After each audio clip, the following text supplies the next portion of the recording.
1 মিনিটের মধ্যে বই এবং খাতা এবং কলম 3টা জিনিস তোমার সামনে রাখো। Just 1 minute, you have only 1 minute. আচ্ছা, আমরা শুরু করবো আজকের পড়া ইনশাল্লাহ, ঠিক আছে? বিভীষণের প্রতি মেঘনাদ, এটা লিখেছেন কে বলো? মাইকেল মধুসূদন দত্ত। বিভীষণের প্রতি মেঘনাদ।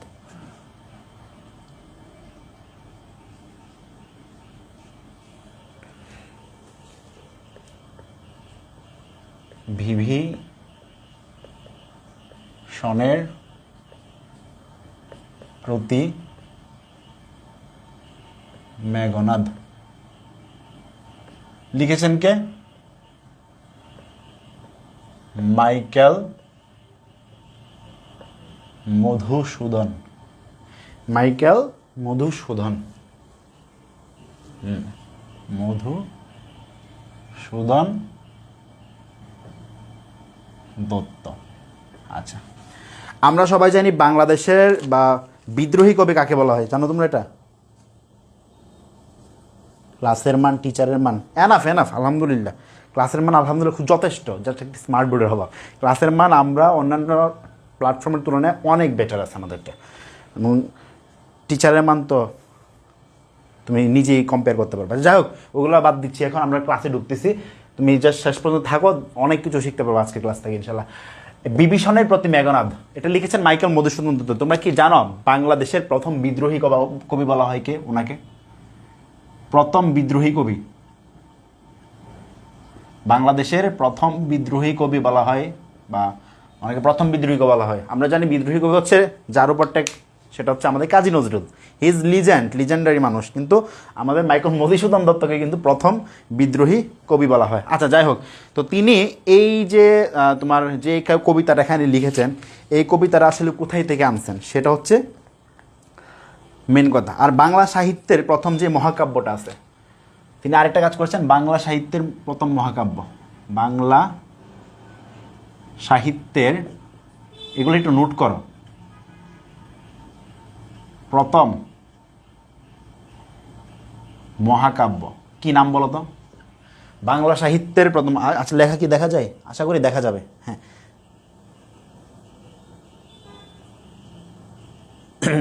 বলো বলো, বাংলা সাহিত্যের প্রথম মহাকাব্য বলো কোনটা? কেউ বলতে পারবা? বাংলা সাহিত্যের প্রথম মহাকাব্য কোনটা? মেঘনাদ বধ কাব্য, মেঘনাদ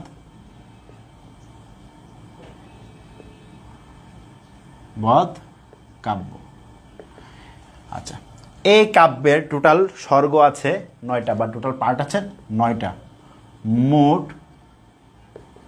স্বর্গ 9টি।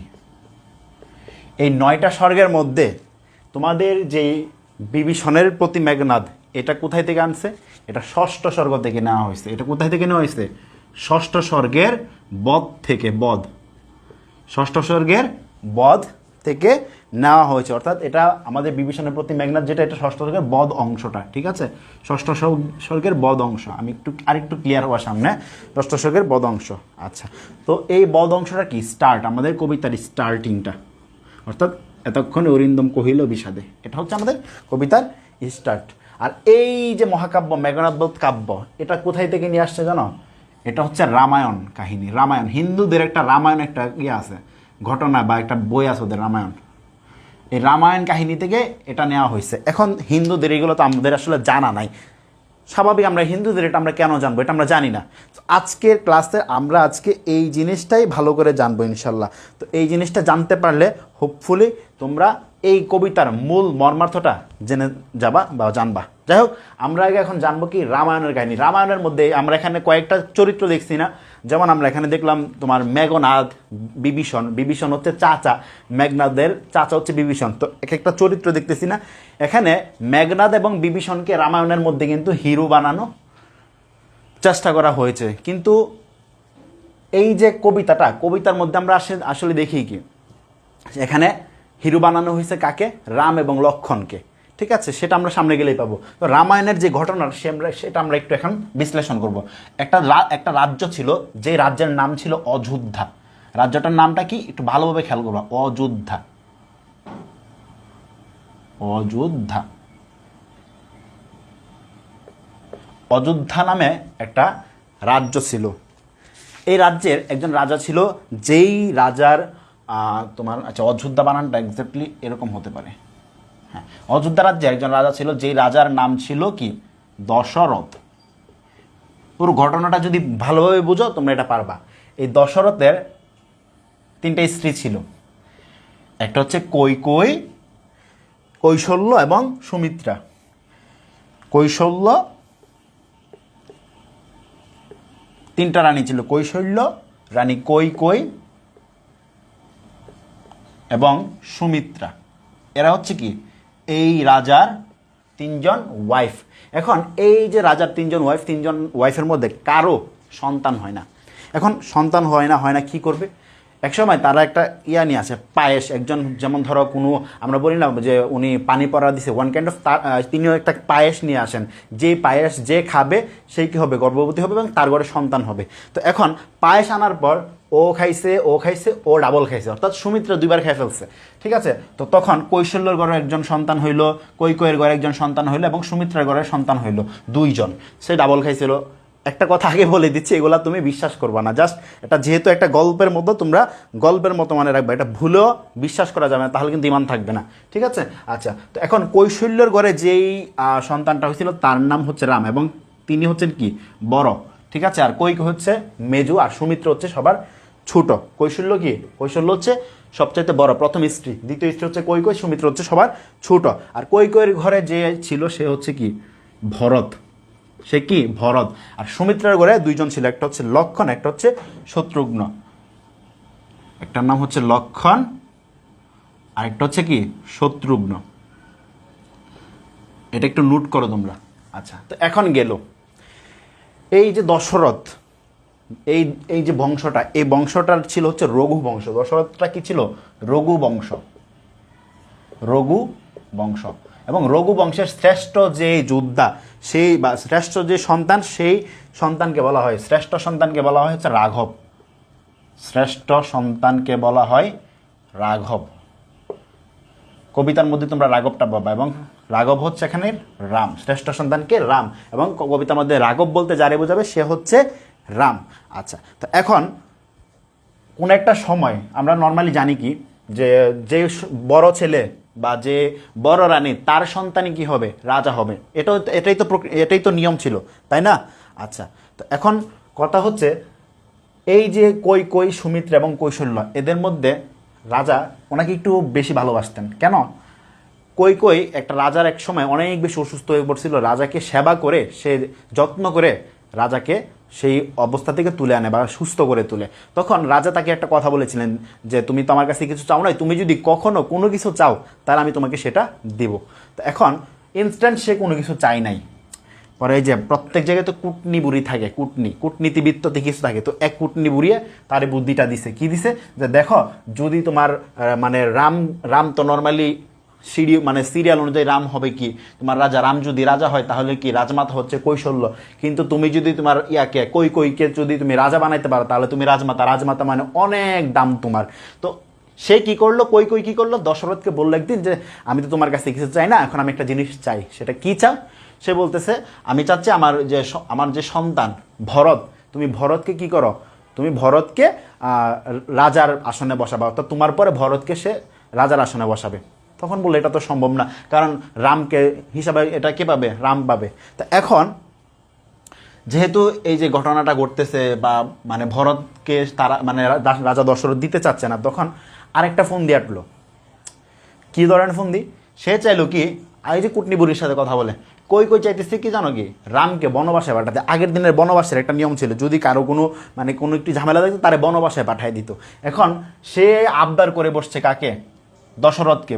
মানে কৈকেয়ী আবদার করতেছে দশরথকে, তার জামাইকে বা রাজাকে, যে তুমি কি করো, রামকে কি করো, বনবাসে পাঠিয়ে দাও। এখন রাম আবার এই যে কৈকেয়ী এবং সুমিত্রা ওনাদেরকে নিজের মায়ের মতো ভালোবাসতো।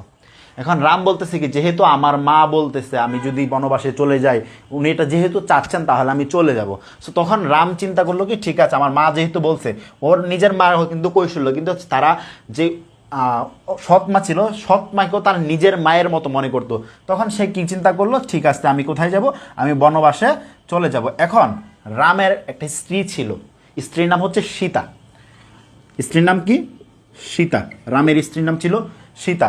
আর এই যে সুমিত্রার পুত্র একটা এখানে দেখতে পাচ্ছ লক্ষণ, এই লক্ষণ বলতেছে কি আমার বড় ভাই যাবে, ও আবারও খুব রামকে খুব পছন্দ করতো, রামকে খুব বেশি ভালোবাসতো লক্ষণ। লক্ষণ বলতেছে আমি রামের সাথে যাব, কোথায় যাব, বনবাসে চলে যাব। তো সীতা, রাম এবং লক্ষণ এই তিনজন কি করছে, বনবাসে চলে গেছে। ধরো এই যে একটা জঙ্গল, এই জঙ্গলের মধ্যে কি তারা বনবাসে চলে গেছে।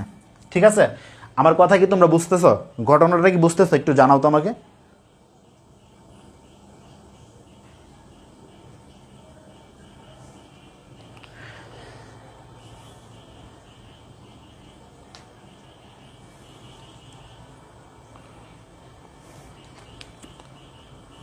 সাইফুর রহমান ভুইয়া, থ্যাংক ইউ ভাই, আমরা চেষ্টা করতেছি। আমাদেরকে অসংখ্য ধন্যবাদ, অসংখ্য ধন্যবাদ আমাদেরকে সাপোর্ট দেওয়ার জন্য, আমাদেরকে পরামর্শ দেওয়ার জন্য। আচ্ছা, তো এখন চিন্তা করো তারপরে কি ঘটনা ঘটছে। তো এখন কে কে যাচ্ছে? রাম, সীতা এবং লক্ষণ। সীতা হচ্ছে রামের ওয়াইফ আর লক্ষণ হচ্ছে তার ভাই। এরা তিনজন এই যে একটা জঙ্গল, এই জঙ্গলের মধ্যে বনবাসে চলে গেছে। তো এই জঙ্গলের এই সাথে এখানে একটা ছিল, সাগর ছিল। এটা হচ্ছে ভারত মহাসাগর। ঠিক আছে, এখানে একটা সাগর বা নদী, তুমি যেটাই মনে করো না, একটা নদী। তো এই নদীর এই পাশে একটা কি ছিল, তোমার রাজ্য ছিল। এই পাশে একটা রাজ্য ছিল, সবচাইতে বড় রাজ্য। ঠিক আছে, তো এই যে বড় রাজ্যটা, এই বড় রাজ্যের নাম ছিল লঙ্কাপুরী। কি নাম? লঙ্কাপুরী। এই বড় রাজ্যের নামটা কি ছিল? লঙ্কাপুরী। এই লঙ্কাপুরীটাকে বলা হতো কি? কনক রাজ্য। লঙ্কাপুরীটাকে কি বলা হতো? কনক রাজ্য। কনক রাজ্য কেন বলা হতো? কনক মানে স্বর্ণ, এখানে অনেক প্রচুর পরিমাণে স্বর্ণ ছিল। আর এই লঙ্কাপুরীতে বসবাস করতো কারা জানো? লঙ্কাপুরীতে বসবাস করতে হচ্ছে তোমার যে রাক্ষসরা। এখানে কারা বসবাস করতো? রাক্ষসরা বসবাস করতো। আমি আগে বলছি এগুলো বিশ্বাস করবা না, জাস্ট কাল্পনিকভাবে তুমি চিন্তা করতে থাকো। এটা হচ্ছে লঙ্কাপুরী। লঙ্কাপুরীর মধ্যে লঙ্কাপুরীকে কনক রাজ্য বলা হতো কারণ এখানে প্রচুর পরিমাণে স্বর্ণ মুদ্রা ছিল, আর এখানে রাক্ষসরা বসবাস করতো। এখন এই যে রাক্ষসরা বসবাস করতো এই লঙ্কাপুরীর রাজার নাম ছিল রাবণ। রাবণ, লঙ্কাপুরীর রাজার নাম কি ছিল? রাবণ। সে ছিল রাজা। আচ্ছা, রাবণ। এখন রাবণের মা ছিল, আমরা এই যদি এই জিনিসগুলো নোট ডাউন না করে না বুঝো তাহলে কবিতার মধ্যে গেলে সব আওলায় ফেলবা। তোমরা বারবার বলতেছি এই জিনিসগুলা মাস্ট বি মাথায় রাখবা। ওকে, তো নিকষা সতী তোমার জননী মনে আছে? রাবণের মায়ের নাম ছিল কি? নিকষা সতী। নিকষা সতী, সে ছিল কি? মা। এখন রাবণের ভাই ছিল দুইজন, একটা হচ্ছে কুম্ভকর্ণ, একটা হচ্ছে বিভীষণ। কুম্ভকর্ণ সে ছিল ভাই।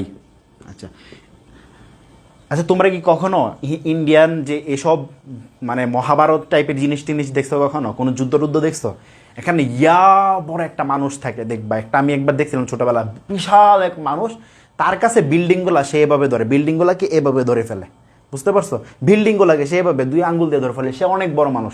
তো সে কি করতো? এই কুম্ভকর্ণ সে 6 মাস ঘুমায় থাকতো এবং তার ঘুম ভাঙানোর জন্য হাতি দিয়ে তাকে ধাক্কা দিতে হতো। সে ঘুম থেকে উঠতো শুধুমাত্র তার ঘুম ভাঙানোর জন্য হাতি দিয়ে ধাক্কা দিতে হতো এই কুম্ভকর্ণকে।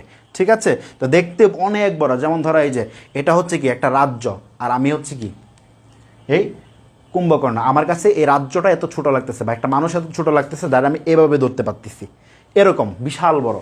ঠিক আছে, আর তার শক্তিটা কি ছিল? তার শক্তিটা ছিল শম্ভুর মতো। তার শক্তি ছিল কার মতো? শম্ভু। শুলি শম্ভু একটা আছে, শব্দ আছে, দেখো, শক্তি ছিল শম্ভুর মতো। শম্ভু। এখন শম্ভু কি? শম্ভু মানে হচ্ছে শিব। শিবের একটা শুল থাকে এরকম, আমি এটা একটু দেখাই। এই যে তোমাদেরকে কীভাবে বোঝাবো, এই যে এরকম এরকম এরকম একটা আছে না, আমরা হিন্দুদের যখন দেখছিলাম এরকম একটা থাকে না, এরকম থাকে যে বিন্দায় তীরের মতো করে, মানে একটা শুল বলে এটাকে। ঠিক আছে, তো এটাকে বলা হয় শুলি শম্ভু, অর্থাৎ তার শক্তিটা ছিল কি? শুলি শম্ভু। শক্তিটা ছিল শিবের মতো, অর্থাৎ শিবের মতো শক্তি ছিল বা শিবের শুলির মতো, শিবের শক্তির মতো। ভাই আরেকটা ভাই ছিল যার নাম ছিল হচ্ছে বিভীষণ। বিভীষণ। তো বিভীষণ ছিল তৎকালীন সময়ের সবচাইতে জ্ঞানীবান ব্যক্তি, সবচাইতে বেশি প্রজ্ঞাবান ব্যক্তি ছিল কে? জ্ঞানবান ব্যক্তি ভাই, সে ছিল কি খুবই জ্ঞানী। আচ্ছা গেলাম। এখন রাবণের একজন মা পাইলাম, ভাই পাইলাম একটা, আরেকটা ভাই পাইলাম, দুইটা ভাই পাইলাম, আরেকটা বোন ছিল। বোনের নাম হচ্ছে সুপর্ণখা। সুপর্ণখা বুঝতে পারছো? সুরপর্ণখা, বোনের নাম কি? সুরপর্ণখা। সুরপর্ণখা, তাদের একটা বোন ছিল, এই রাক্ষস রাজ্যের একটা বোন ছিল সুরপর্ণখা। আচ্ছা এটা লিখে দিচ্ছি বোন, তোমরাও লিখবে কি বোন। এখন এই যে সুরপর্ণখা, সে তো রাক্ষস রাজার মানে এখানে মাঝখানে থাকতে থাকতে তার কাছে একটা বোরিং ফিল হয়। সে মাঝে মধ্যে কি করে, বনের এই যে তার তো ইয়া ছিল তোমার, ওরা তো রাক্ষস, ওরা তো চাইলে এদিক ওদিক যাইতে পারে। তো এই সুপর্ণখা কি করে, একদিন তোমার এই রাজ্য থেকে এই পাশে চলে আসে, অর্থাৎ এই জঙ্গলের মধ্যে ঘুরতে আসে। তো ঘুরতে আসার পর সে হঠাৎ করে দেখতে পায় কাকে জানো? রামকে। সে রামের সাথে দেখা হয়। তো রামকে দেখে তো তার ভালো লেগে যায়। ভালো লাগার পর সে তাকে প্রেমের প্রস্তাব দেয়। তখন রাম বলল না, আমার স্ত্রী আছে, ওয়াইফ আছে, আমি এগুলো করবো না। সে তাকে প্রত্যাখ্যান করে। তো যখন প্রত্যাখ্যান হয়, সে রামের কাছ থেকে মানে রিফিউজ হয়, বা রাম যখন তাকে বলে যে আমি পারবো না তোমার সাথে কিছু করতে, তখন এই সুপর্ণখা আবারও সামনে উঠতে উঠতে উঠতে দেখা হয় হঠাৎ করে কার সাথে? লক্ষণের সাথে। অর্থাৎ রামের ভাই লক্ষণের সাথে দেখা হয়। তো রামের চাইতে লক্ষণ ছিল একটু স্মার্ট, একটু বডি বিল্ডার। তো সুপর্ণখা যখন লক্ষণকে দেখে তখন তো তার মাথা ঠিক নেই, তখন সে লক্ষণকে আবার প্রপোজ করে। তো এখন যখন লক্ষণকে প্রপোজ করে, লক্ষণ তো এমনিতে একটু মানে রাগী টাইপের ছিল, সে রাগ করছে, বলছে না এটা আমি কখনো করবো তোমার সাথে, তুমি কি তোমার পরিচয়কে বলতেছে। পরে সুবর্ণখা যখন তাকে রিফিউজ করছে, দুই জায়গায় রিফিউজ হয়েছে, দুই জায়গায় রিফিউজ হওয়ার পরে বা দুই জায়গায় মানে নিজেকে সে অপমানিত মনে করতেছে, সারা অপমান করা হয়েছে। তবে সুবর্ণখা বলতেছে তুমি আমাকে চিনো, আমি হচ্ছে রাক্ষস, আমি যদি চাই তোমাকে আমি এই করতে বলতে পারি, মানে তাকে ভয় দেখাচ্ছে এক প্রকার। যখন সে শুনতে পাচ্ছে কি, তবে বলছে তোমরা কি শুরু করছো? তোমার ভাইকে প্রপোজ করলাম, সেও আমাকে ইয়া করলো না, তোমাকে প্রপোজ করলাম, তুমিও আমাকে রিফিউজ করলা, দুইজনে আমাকে রিফিউজ করলা, তোমাদেরকে তো আমি মেরে ফেলবো, এই টাইপের ভয় দেখাচ্ছিল। যখন লক্ষণ শুনতে পাইছে যে তার ভাই রামকেও কি করছে, সে প্রপোজ করছে, তখন সে কি করছে, একটা কূপ মেরে ওই যে সুপর্ণখার নাক কেটে ফেলছে। কি করছে? নাক কর্তন করে ফেলছে সুপর্ণখার, এই যে রাক্ষসের নাক কর্তন করে ফেলছে। এখন তো সুপর্ণখা পুরা রাগে, এটা কি করলো, সে সুপর্ণখা মানে উড়ে উড়ে চলে আসলো। আয়সা কি বললো, রাবণের কাছে বিচার দিল, ভাইয়া আমাকে ওই পাশে গেছিলাম, আমাকে তো এই কাজ করছে। তখন মানে রাবণ তো পুরা চেত্তা পায়, কিরে এই কাজটা কেন করবে, আমার এত বড় সাহস, আমার বোনের উপর এত বড় একটা অত্যাচার, এটা কেমনে সম্ভব। তখন এই যে বিভীষণ তো একটু জ্ঞানী মানুষ, বলতেছে আচ্ছা আমরা তো জাস্ট ওর কথা শুনলাম, এখন দোষ যে ওর না ওদের দোষ সেটা তো আমাদের জানা দরকার। রাবণ বলতেছে না, আমার বোনের উপর কেন হাত তুললো, আমার বোনের উপর কেন হাত তুললো, সে তো রেগে মেগে ফায়ার। কিন্তু বিভীষণ বলতেছে দোষটা তো আমার নিজের বোনেরও হতে পারে। আলটিমেটলি দোষ কিন্তু ছিল সুপর্ণখার, সেটা কিন্তু রাবণ একবারও যাচাই করতে যায় না। এখন রাবণ বলতেছে আমরা প্রতিশোধ নিব। তখন রাবণ চলে আসে কোথায়? এই জঙ্গলের মধ্যে। আমি একটু লেখা দিই, এটা একটা জঙ্গল। এই জঙ্গলের মধ্যে রাবণ চলে আসে। আসার পর এখন সে জানতে পারে কি এখানে কে কে আছে? তিনজন আছে। একটা হচ্ছে রাম আছে, লক্ষণ আছে, এবং কি আছে তোমার সীতা আছে।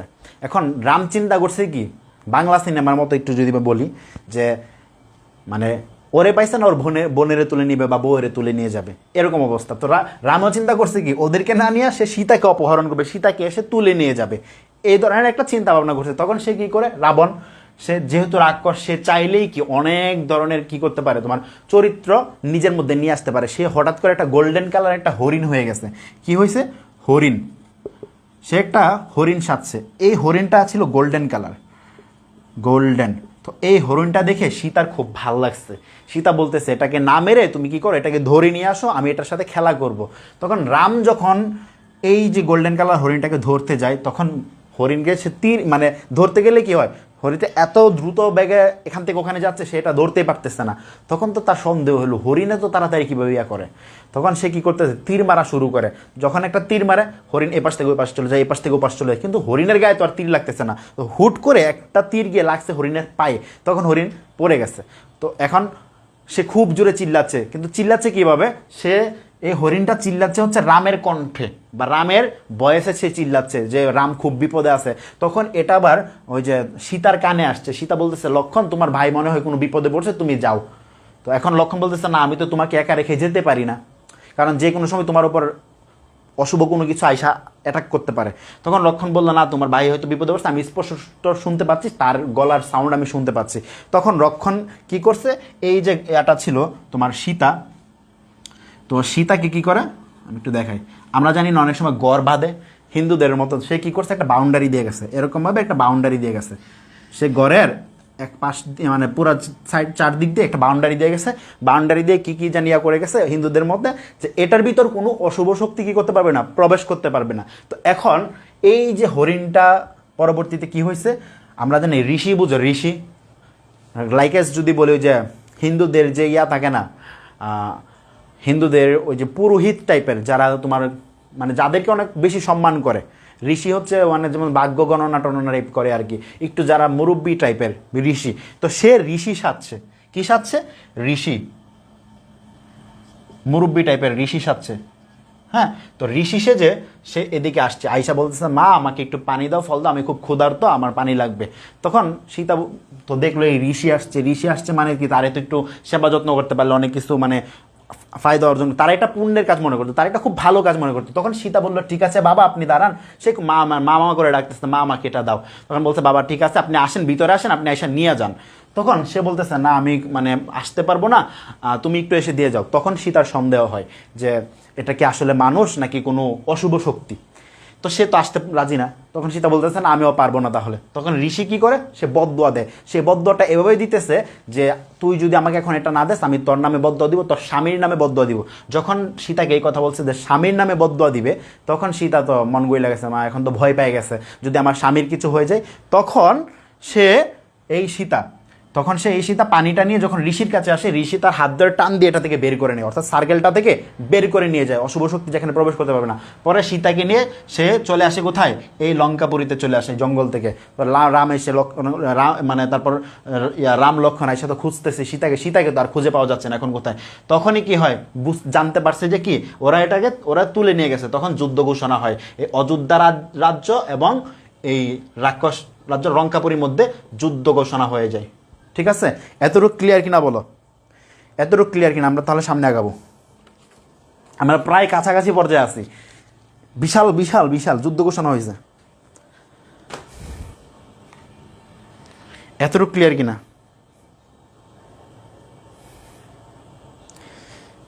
অনেক মজার কাহিনী এটা, যদিও অবাস্তব বাট মজার কাহিনী। এতটুকু ক্লিয়ার কিনা? যুদ্ধ ঘোষণা হয়েছে দুজনের মধ্যে, ওর বউকে তুলে নিয়ে গেছে, মানে অযোধ্যা রাজ্য জানছে যে ওদের উপরে অ্যাটাক করছে, তখন এদের থেকে সৈন্যবাহিনী আসছে, এদের সাথে এখন যুদ্ধ করবে। আচ্ছা, তো এখন যুদ্ধ তো করবে, যুদ্ধের মধ্যে তো তোমার সেনাবাহিনী লাগবে। আচ্ছা, আমি এখানেই লিখবো কিছু জিনিস, এখানেই লিখবো, দুই পক্ষ যুদ্ধ করবে। আচ্ছা, এখানে লিখবো, তোমরা এটা নিচে লিখতে পারো চাইলে, তোমরা চাইলে নিচে লিখতে পারো। আচ্ছা, তো যুদ্ধের মধ্যে রামদের সেনা ছিল, রাম পক্ষের সেনা ছিল কেডা, হনুমান। হনুমানকে তো তোমরা সবাই চিনো। রাম পক্ষের ছিল কি, হনুমান ছিল কি রামদের পক্ষের সেনা। আচ্ছা, আমি যদি কোনো জায়গাটা মুছে ফেলি তোমাদের কি খুব বেশি সমস্যা হবে? মুছলেও তো সমস্যা। আচ্ছা, রাম সেনা ছিল কি, হনুমান। আর ওদের রাক্ষসদের রাবণ, এদের প্রথম যে ইয়াটা ছিল, তার বড় ছেলে বীরবাহু, অর্থাৎ তার দুইটা সন্তান ছিল, একটা ছিল বীরবাহু সেনাপতি, ঠিক আছে, সেনাপতি, সে ছিল বড় ছেলে, সে ছিল কি বড় ছেলে। অর্থাৎ এই যে তোমার রাক্ষস রাজ্যের রাবণ, এই রাবণের ছেলে ছিল বীরবাহু, সে হচ্ছে কি এখন সেনাপতি। যুদ্ধের মধ্যে তো সেনাপতি প্রয়োজন হবে, তো যুদ্ধ যখন চলতেছে হঠাৎ করে কি এই বড় ছেলেটা বীরবাহু মারা যায়। তো এখন মারা যাওয়ার পরে তার একটা ছেলে ছিল মেঘনাদ, তখন দ্বিতীয় সেনাপতি কে হয়, মেঘনাদ। আমরা এখন মেঘনাদকে চিনলাম, মেঘনাদ দ্বিতীয় ছেলে, তার ছোট ছেলে মেঘনাদ কি হয়, তোমার সেনাপতি হয়। খেয়াল রাখো, ভুইল না, রামদের পক্ষে সেনাপতি ছিল কে? হনুমান। আর রাবণদের পক্ষে প্রথম সেনাপতি ছিল রাবণের প্রথম ছেলে, বড় ছেলে বীরবাহু। সে যুদ্ধের মধ্যে মারা যায় এবং পরবর্তীতে মেঘনাদ হয় কি দ্বিতীয় ছেলে মেঘনাদ, সে কি সেনাপতি হয়েছিল যুদ্ধের। এখন যখন সে সেনাপতির দায়িত্ব পাইছে তখন সে কোথায় যাবে? সে এখন যাবে হচ্ছে কি যজ্ঞাগারে, বা সে এখন পূজা দিতে যাবে, অগ্নি পূজা। হ্যাঁ হ্যাঁ হ্যাঁ, হিন্দুদের কালচার বেশি, ঠিক আছে। তো এখন সে কি করতে যাচ্ছে? পূজা দিতে যাচ্ছে। কোথায় যাবে? আমরা এই ঘটনাটা এখন আবার এখানে লিখব।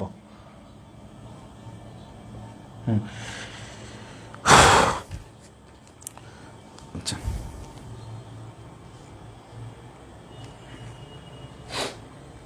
এখন মেঘনাদের কিছু পরিচয় আমি দিয়ে নিই, যেটা তোমাদের পরীক্ষার মধ্যে অনেক বেশি আছে। আপনার আমার লেখা কতটুকু দেখা যাচ্ছে? এতটুকু তো দেখা যাবে না। আচ্ছা, এতটুকু যদি দেখা যায়, আমি একটু ক্যামেরাটা একটু নিচে নামাই দরকার হয়, তোমরা তো উপরেরটা দেখছোই। ওকে, আমরা ছিলাম কোথায়? মেঘনাদ। এখন নতুন আরেকজন কে হয়েছে? সেনাপতি হয়েছে এই মেঘনাদ। দেবতাদের রাজা ইন্দ্রের সাথে যুদ্ধ করেছিল, এজন্য তাকে ইন্দ্রজিৎ বলা হয়। এই মেঘনাদকে বলা হয় কি? ইন্দ্রজিৎ। ইন্দ্রজিৎ কেন বলা হয়? সে দেবতাদের রাজা ইন্দ্রকে হারাইছে, এজন্য তাকে কি বলা হয়? ইন্দ্রজিৎ বলা হয়। মানে ইন্দ্রকে হারানোর কারণে ইন্দ্রকে জয় করেছেন যিনি, ইন্দ্রজিৎ।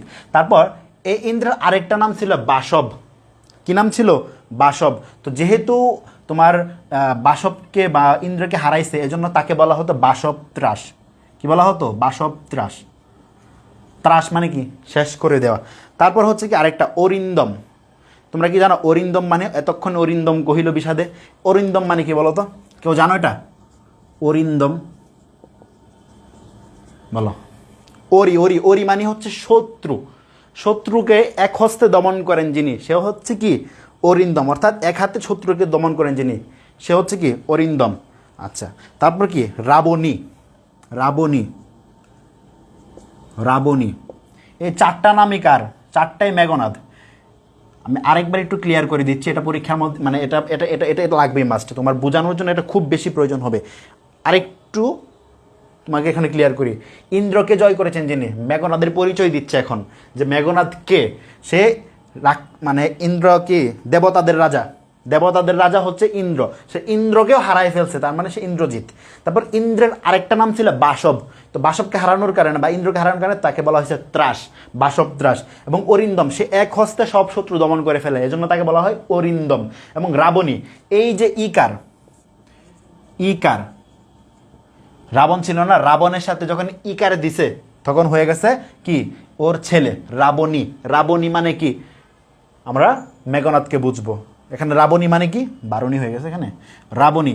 অর্থাৎ যখন ইকার যুক্ত করবে নামের সাথে, তখন তার বাবার সন্তান হিসেবে ইয়ে হবে। এখন যদি রাবণীর সাথে আমরা যদি আরো কিছু যুক্ত করতে চাই, হয় দেখো তো, বলো তো। যদি এখন আমি দশরথী দেই, দশরথী দিলে কিন্তু অনেকজনকে বোঝানো যায়। তো তুমি যখন ইকার যুক্ত করবা তখন সন্তানের নাম চলে আসে। আচ্ছা, তো এখন আমরা মেঘনাদের পরিচয় জানলাম। তো মেঘনাদকে যখন তোমার দায়িত্বটা দেওয়া হলো কি, সে এখন সেনাপতি, যুদ্ধের সেনাপতি, দ্বিতীয় ছেলে কি সেনাপতির হিসাবে দায়িত্ব দিছে। তো সেনাপতি দায়িত্ব দেওয়ার পর সে কি করছে? সে আস্তে করে ইয়াতে চলে গেছে তোমার যজ্ঞাগারে পূজা করতে। সে একটা যজ্ঞাগারে গেছে পূজা করতে, যেই যজ্ঞাগারের নাম ছিল কি নিকুম্বিলা। নাম কি ছিল? নিকুম্বিলা। নিকুম্বিলা যজ্ঞাগার। এই যজ্ঞাগারে গেছে কি সে পূজা করার জন্য। এখন সে কার পূজা করতে গেছে? ইষ্ট দেবতা বা অগ্নি, ভাগ্য দেবতা। ইষ্ট দেবতা মানে কি? সে ইষ্ট দেবতা বা আগুনকে পূজা করতে গেছে, অগ্নিকে। ইষ্ট দেবতা মানে হচ্ছে কি ভাগ্য দেবতা। তাদের ভাগ্য দেবতা ইষ্টকে বা ইষ্ট দেবতাকে কি সে পূজা করতে গেছে। তো এই যে পূজা করতে গেছে, ধরো এটা একটা ঘর, ঠিক আছে? সে এখানে পূজা করতেছে। এই পাশে একটা কি তোমার দরজা, এই পাশে একটা দরজা। সাপোজ চিন্তা করো, এই পাশে একটা দরজা, এই পাশে একটা দরজা। এখন সে তো এখানে বসে পূজা করতেছে, এটা হচ্ছে আগুন, এটাকে মেঘনাদ এখানে বসে পূজা করতেছে। তাই হুট করে সে দেখতে লাগলো এই জায়গাটা, ঠিক এই জায়গাটাতে কে যেন দাঁড়ায় আছে। এখন এখানে কে দাঁড়ায় আছে তার কাছে একটু সন্দেহ লাগলো, এবং সে তার হাতে অস্ত্র হাতে সে দাঁড়ায় আছে। তখন সে একটু মানে যেহেতু অন্ধকার রুমে ইয়া করতেছে, হালকা আলোর মধ্যে সে দেখতে পেলো কি এখানে দাঁড়ায় আছে কে, লক্ষণ। তো এখন সে তো চিন্তায় পড়ে গেল, লক্ষণ এখানে কিভাবে আসবে। কারণ এই যে সে যজ্ঞাগারে গেছে, এই যজ্ঞাগারে যাওয়ার জন্য অনেক রাস্তাদের পাড়ি দিতে হয়, এবং এই রাস্তা তোমার মনে করো যে কেউ নিয়ে যেতে হবে। তো সে তখন চিন্তা করলো সে যে এখানে আসছে হয়তো বা তাকে কে নিয়ে আসছে, মায়াদেবীর সাহায্যে আসছে। মায়াদেবী হচ্ছে সে যে কিনা মানে তুমি এখান থেকে মিশে, মায়াদেবী মানে তুমি এখানে মিশে গেছো, তুমি অন্য দিক দিয়ে উঠে গেছো। সেই তখন চিন্তা করলো হয়তো বা সেই লক্ষণ কার মাধ্যমে আসছে, মায়াদেবীর মাধ্যমে আসছে। কিন্তু সে আবার চিন্তা করতেছে যদি মায়াদেবীর মাধ্যমেও আসে, জায়গাটা তো চিনতে হবে, রাস্তাটা তো চিনতে হবে। রাস্তা তো লঙ্কাপুরীর লোক ছাড়া এই যজ্ঞাগারের কেউ তো চিনে না। সে তো চিন্তায় পড়ে গেল। তখনই হুট করে সে এই দরজার দিকে তাকালো। সে এখানে তাকিয়ে দেখে তার চাচা বিভীষণ। এখন যখন সে তার চাচাকে দেখলো বিভীষণকে, সে তো তখন খুব কষ্ট পাইলো। তার মানে সে বুঝে গেল কি বিভীষণ এই লক্ষণকে নিয়ে আসছে। এখান থেকেই তোমাদের কবিতা শুরু। এতক্ষণে অরিন্দম কহিল বিষাদে, এখান থেকে তোমাদের কবিতাটা শুরু হয়েছে। এই যে অরিন্দম, অরিন্দম মানে কি আমরা দেখলাম যে অরিন্দম মানে হচ্ছে মেঘনাদ, মেঘনাদ এখানে পূজা করতেছে। এতক্ষণে অরিন্দম কহিল বিষাদে, সে মনের কষ্টে, মনের মধ্যে কষ্ট নিয়ে কি বলছে, জানিনু কেমনে আসিল লক্ষণ পশিল। অর্থাৎ কিভাবে আসছে লক্ষণ, এসে এখানে কিভাবে প্রবেশ করছে রক্ষপুরে, হাইতাত উচিত কি তব। এই যে রক্ষপুর বলতেছে যে লঙ্কাপুরটাকে, এখানে তো লঙ্কাপুরের এই জায়গাটা তো কেউ তো জানা না। এই যে রক্ষপুর বা এই লঙ্কাপুরের মধ্যে যে আসছে, তো কি নিয়ে আসছে, কে নিয়ে আসছে, রক্ষপুরে। হাই তাত, তাত মানে হচ্ছে চাচা। তোর বিভীষণকে কি হিসাবে ইয়া করা হয়েছে, তাত। তাত মানে হচ্ছে কি পিতৃব্য বা চাচা, তাত মানে কি চাচা। এখন বুঝছো কবিতা কোথায় থেকে শুরু হয়েছে। এই যে যখন সে যজ্ঞাগারের মধ্যে দেখলো এক পাশে লক্ষণ এক পাশে বিভীষণ, সেই জায়গা থেকে তোমাদের কবিতা শুরু। এখন বলো কবিতা বুঝবা কিনা। এখন কবিতা পড়লে তুমি কবিতা বুঝবা যে এই যে বিশাল এক ঘটনা পিছনে ঘটায় ফেলছে, এই ঘটনা না জানলে কবিতা কিচ্ছু বুঝবা না। এখন বুঝছো কবিতা কোথায় থেকে শুরু। এতক্ষণ অরিন্দম কহিল বিষাদে, সে মনের মধ্যে কষ্ট নিয়ে বলতেছে কি যে জানিনু কিভাবে আসছে লক্ষণ, এখানে কিভাবে প্রবেশ করছে রক্ষপুরে। হাই তাত উচিত কি তব এই কাজ। ও চাচা তোমার কি এই কাজটা উচিত হয়েছে।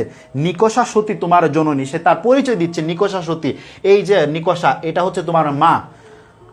সহুদর রক্ষশ্রেষ্ঠ শুলি শম্বনীব, সহুদর রক্ষশ্রেষ্ঠ, তোমার সহুদর ভাই কুম্ভকর্ণ, সে শুলি শম্বনীব অর্থাৎ শিবের মতো শক্তিশালী। তুমি তার ভাই, ভ্রাতৃপুত্র বাসব বিজয়ী, তোমার ভাইয়ের ছেলে বাসব বিজয়ী, অর্থাৎ সে যে বাসব ত্রাস করছে বা বাসবকে বিজয় করছে, মেঘনাদের কথা বলতেছে।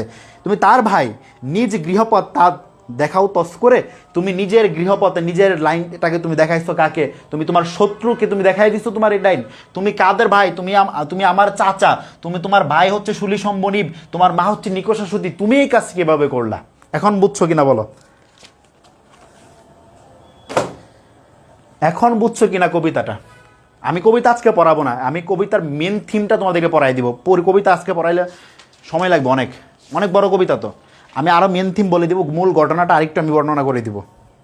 তো এখন সে কষ্ট পেয়ে চাচাকে অনেক ধরনের কথা শোনাইছে, অনেক ধরনের এক্সাম্পল দিছে। এই যে এক্সাম্পলগুলো, তোমার নিকষা সতী তোমার জননী, শুলি সম্বনীব তোমার ভাই, রাবণ হচ্ছে রাজা, তারপর বলতেছে তোমার বাতিজা, তোমার ভাতৃপুত্র কি বাসব বিজয়ী, ইন্দ্রজিৎ, এরকমভাবে বলতেছে। তারে বারবার বোঝানো তারিখ করতে তুমি এই কাজটা কি ঠিক করছো, মানে সে এই বিভীষণকে অ্যাপ্রোচ করতেছে, তুমি যে কাজটা করছো এটাকে আসলে ঠিক করছো।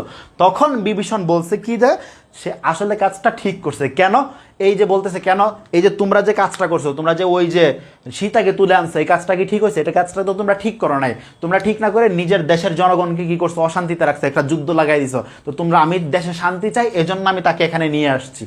ঠিক আছে, তো এখন এখানে নিয়ে আসছে। নিয়ে আসার পর এখন লক্ষণের হাতে অস্ত্র আছে, ওর হাতে কোনো অস্ত্র নাই। বিভীষণ এই পাশে দাঁড়ায় আছে। অনেক কথা, তাদের মধ্যে যে কথাটা হয়েছে এটাই তোমাদের কবিতার মধ্যে আসছে। এখন কথার মধ্যে আমি যদি এক জায়গাটা মুইছা দিই, তোমাদের কোনো অসুবিধা হবে?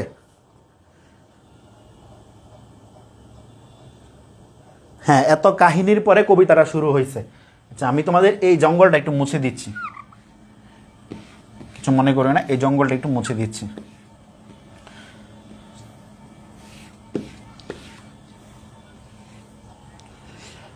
না, জঙ্গলটা মুছলে সুন্দর লাগতেছে না। আচ্ছা, এটা হচ্ছে সমুদ্র।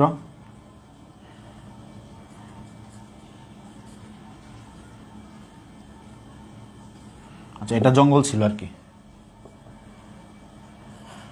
তো এখন এই যে তোমার ওরা হচ্ছে কি রাক্ষস, মেঘনাদ ওরা তো রাক্ষস, সে তার চাচাকে বারবার বুঝাইতে চাইতেছে তোমার মানে কাজটা তো তুমি উচিত কাজ করো না, তুমি খুব বাজে একটা কাজ করছো। কিন্তু চাচা বলতেছে না আমি বাজে কাজ করি নাই, আমি ঠিক কাজই করছি। তো এখন সে মাঝখানে একটু পরে গিয়ে কি বলতেছে যে তুমি কাদের সাথে কাদের কথা মিলাচ্ছ, তুমি কাদের কথাই তুমি প্ররোচনা হলো, এক ধরনের কি তুলনা দেখাচ্ছিল কাদের মধ্যে, রাক্ষস এবং মানুষের মধ্যে তুলনা দেখাবে। কবিতার মধ্যে এগুলো তোমরা পাবা, রাক্ষস এবং মানুষের মধ্যে কি সে তুলনা দেখাবে। আচ্ছা, আমরা এই পাশে দেখি রাক্ষস এবং মানুষ। আচ্ছা, সে তুলনা দিচ্ছে, দেখো সে তুলনা দিয়ে বলতেছে কি মানুষ হচ্ছে ধুলার মতো আর রাক্ষস হচ্ছে শশীর মতো। শশী মানে হচ্ছে কি জানো, শশী শশী শশী মানে হচ্ছে চাঁদ, রাক্ষসরা হচ্ছে চাঁদের মতো আর মানুষরা কি ধুলার মতো। সে মানুষদেরকে কি অপমান করতেছে। তারপর বলতেছে কি রাক্ষসরা হচ্ছে সিংহ, সিংহের সাথে যদি তুমি মিলাও তারা হচ্ছে কি শ্রীগালের মতো, মানে নেকড়ে শিয়ালের মতো। আর মানুষকে সে এখানে শ্রীগাল বলতেছে বা নেকড়ে শিয়াল বলতেছে। তারপর কি মানুষ হচ্ছে কি কাদাযুক্ত, মানুষ ভালো না, মানুষ কি কাদাযুক্ত, আর তারা কি তারা স্বচ্ছ। মানুষ কাদাযুক্ত আর তারা কি অনেক স্বচ্ছ। এগুলো হচ্ছে কি সে তুলনা দিচ্ছে রাক্ষস আর মানুষের মধ্যে কি ওই যে মেঘনাদ তুলনা দিতেছে যে তুমি তাদের সাথে মিশছো, তুমি তোমার মানে সে রাক্ষস হয়ে, মানে এখানে তোমার ইয়াও তো রাক্ষস, ওই যে যার কথা বলতেছিলাম এতক্ষণ বিভীষণ, সে তো রাক্ষস, তুমি রাক্ষস হয়ে তুমি মানুষের সাথে কিভাবে মিশতে পারলা? তুমি তো শশী, তুমি তো আসমানের চাঁদ, তুমি কিভাবে মাটির দোলার সাথে মিশছো? তুমি হচ্ছে সিংহ, তুমি কিভাবে এই শ্রীকাল বা নেকড়ে শিয়ালের সাথে মিশছো? তুমি এত স্বচ্ছ হয়ে কিভাবে এই কাদার সাথে মিশছো? সে তার চাচাকে রীতিমতো অপমান করতেছিল। আচ্ছা, তো এখন এই অপমান তো করতেছে, তো এক পর্যায়ে সে বলতেছে কি জানো, সে এক পর্যায়ে বলতেছে যে আচ্ছা যাই হোক হয়েছে, এখন আমাকে একটু সুযোগ দাও। কিসের সুযোগ দিতে হবে? সে অস্ত্রাগার থেকে অস্ত্র এনে তার সাথে যুদ্ধ করবে।